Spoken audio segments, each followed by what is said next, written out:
Ever wondered how your body fights off illnesses without you even knowing?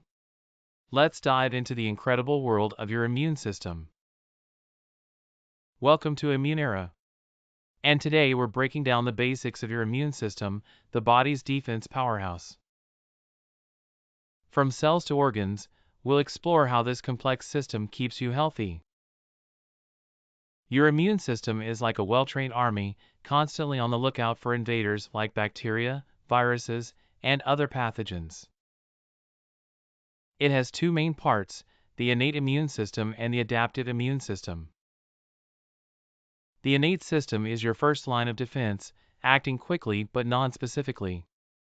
Think of it as the border guards, ready to repel any intruder.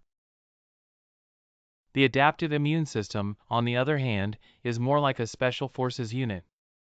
It takes a bit longer to kick in but targets specific threats with precision.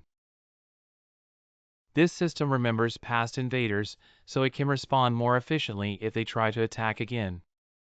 Amazing, right? Now you have a glimpse of how your immune system works tirelessly to protect you. Want to learn more? Stick around, because we'll dive deeper in upcoming videos. If you enjoyed this video, hit the like button, subscribe to Immuneera, and ring the bell to stay updated on all things immunity. Share your thoughts and questions in the comments below. See you next time.